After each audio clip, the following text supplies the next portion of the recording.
la psychologie qui concerne le comportement des êtres vivants. OK? Et puis, vous avez encore, là, on est en train de parler de l'étendue du domaine de la biologie. OK?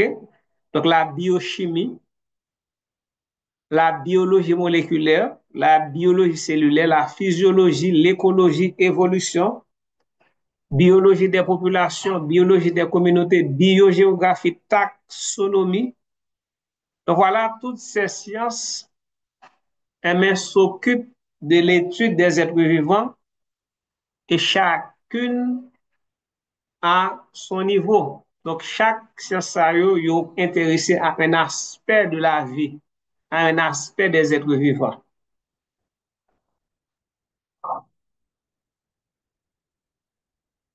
OK? Donc là encore, et c'est encore, nous montrer nous dans l'image ça, donc la connexion, donc les différentes branches de la biologie.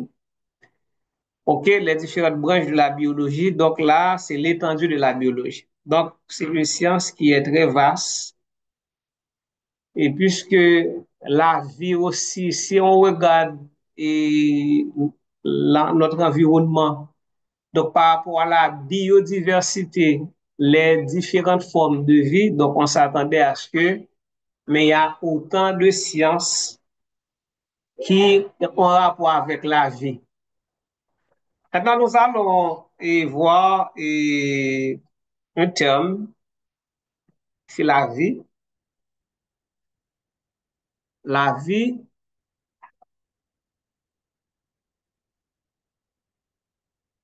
et nous allons parler de la vie, de, des caractéristiques de la vie et aussi de ce qui soutient la vie.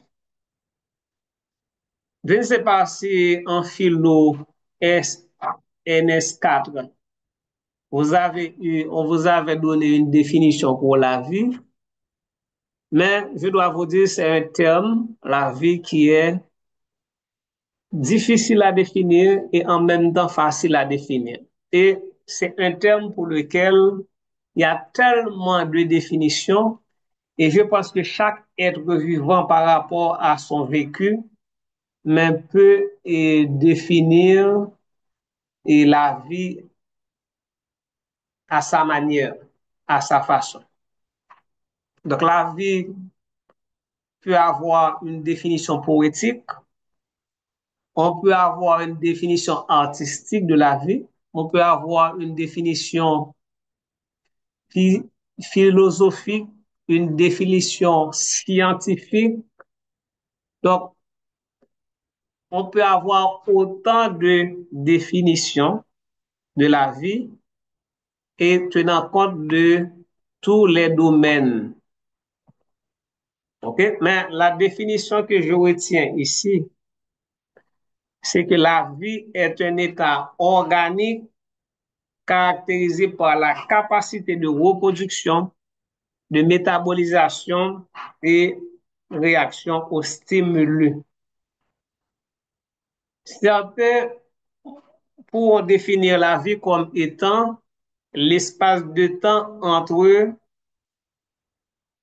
la naissance et la mort. L'espace de temps entre la naissance et la mort. Donc, pour avoir autant de définitions, mais cette définition qu'on a ici, c'est une définition scientifique. La vie est un état organique. Donc, état organique fait référence à la composition des êtres vivants, est caractérisé par la capacité de reproduction, de métabolisation et de réaction aux stimuli. Alors, quand on parle de métabolisation, dans la métabolisation, on voit la nutrition, parce que pour métaboliser, il faut d'abord se nourrir, il faut s'alimenter, c'est-à-dire ingérer des aliments les aliments qui fournissent à l'organisme des macromolécules comme les protéines, comme les lipides, comme les glucides, les vitamines, les minéraux et l'eau. Et maintenant, ces ces nutriments ingérés vont subir dans l'organisme des modifications, des transformations. D'abord au niveau du tube digestif, des transformations mécaniques et chimiques, ça c'est la digestion.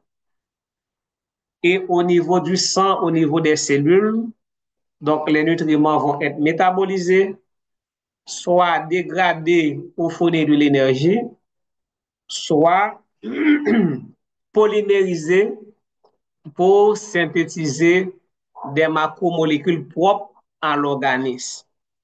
Et puis, nous sommes en contact avec notre environnement, nous réagissons par rapport aux signaux qui nous atteignent, nous réagissons par rapport aux êtres vivants que nous côtoyons, nous réagissons par rapport à la lumière, par rapport au son, par rapport au bruit, par rapport à la température, par rapport à tout ce qui nous envoie des signaux. Et nous avons la capacité, grâce au système nerveux, de détecter ces signaux et de réagir en conséquence. En philo NS4, certainement, on vous avait dit que la vie ne se définit pas, mais la vie possède des caractéristiques. Donc, est-ce que quelqu'un peut nous dire quelles sont les caractéristiques de la vie?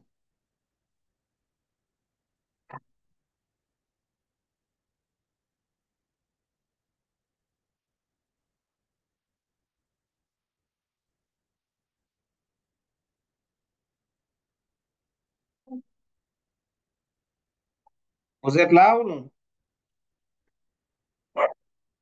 Oui, oui. Quelles sont les caractéristiques de la vie? Oui, monsieur. Ce n'est pas naissance, croissance, reproduction, ça. La respiration. Métabolisme, respiration.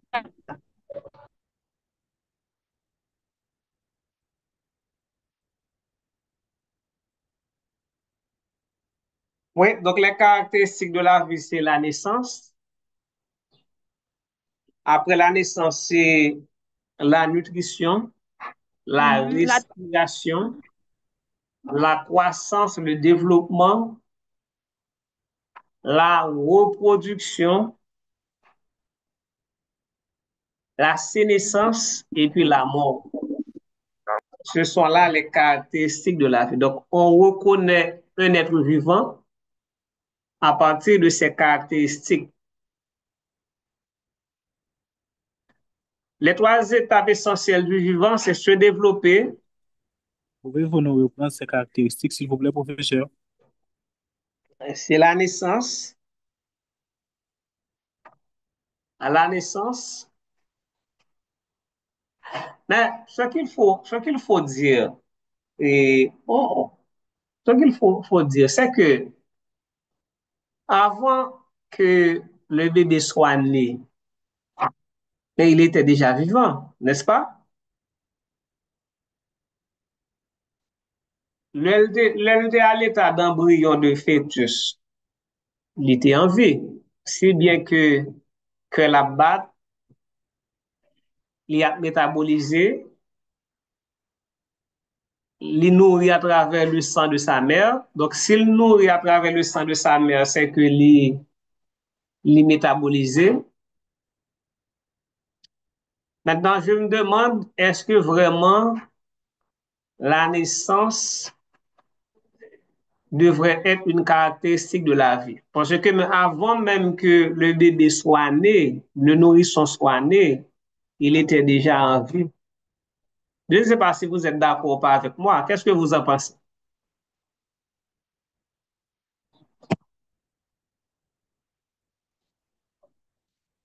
Qu'est-ce que vous en pensez? Alors, pour moi, je pense que c'est tout à fait normal parce que dès la fécondation, je pense qu'il y a vie dès la fécondation. Oui, oui. D'abord, si on considère le spermatozoïde, mais le spermatozoïde, c'est une cellule. Donc, la cellule vit.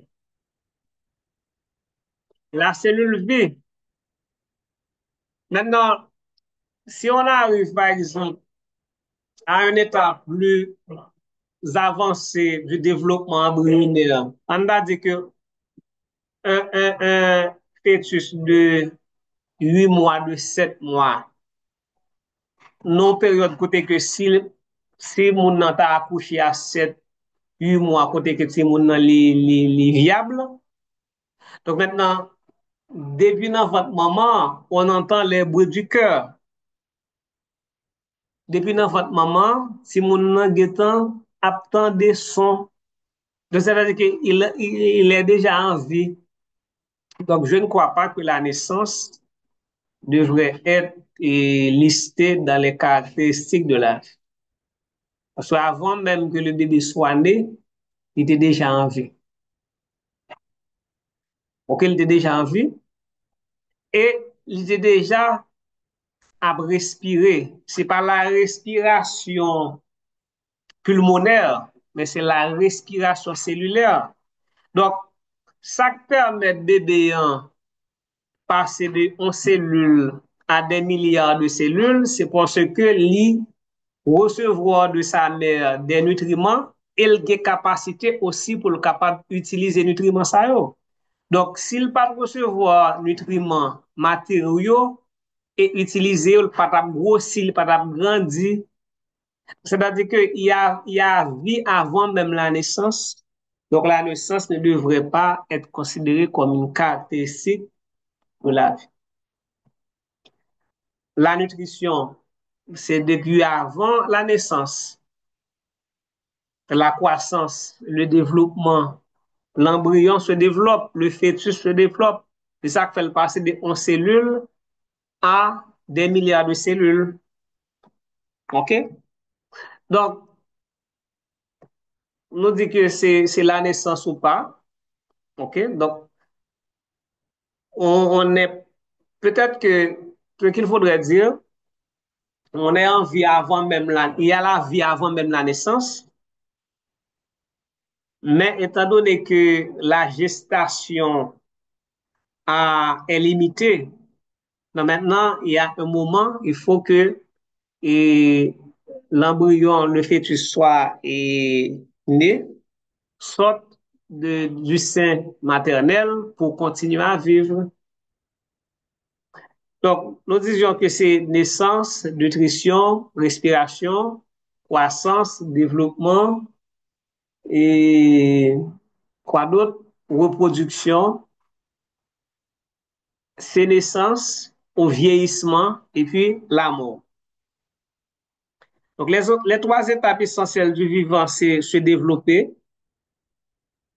Maintenant, pour se développer, il faut de l'énergie, il faut de la matière, mais il faut aussi qu'il y ait multiplication cellulaire.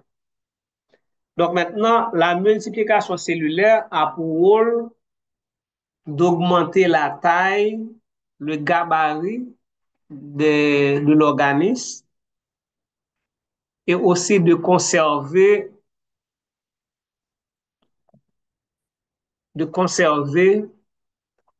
l'information génétique. Donc on revient là-dessus. Se maintenir suffisamment longtemps pour se reproduire.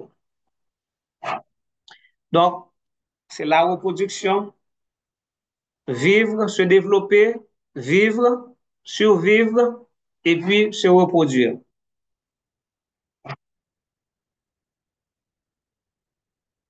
On a parlé de la vie, on a parlé de la biologie, maintenant on va parler des êtres vivants. Qu'est-ce qu'un être vivant? Un être vivant, c'est une structure complexe. Qu'elle soit unicellulaire ou pluricellulaire, mais il n'en demeure pas moins qu'un être vivant est extrêmement complexe et sophistiqué. Ça, faut que ça dans la tête, nous. Dès qu'on dit être vivant, qu'il s'agisse d'une cellule, qu'il s'agisse d'un être unicellulaire ou d'un être pluricellulaire, qu'il s'agisse de végétaux ou d'animaux, quel que soit leur milieu de vie, un être vivant reste et demeure une structure complexe et éminemment sophistiquée. Éminemment sophistiquée. Moi, je compare la cellule à l'univers. Donc, quand on parle de l'univers, donc c'est quelque chose qui dépasse l'entendement humain. Donc, c'est cet espace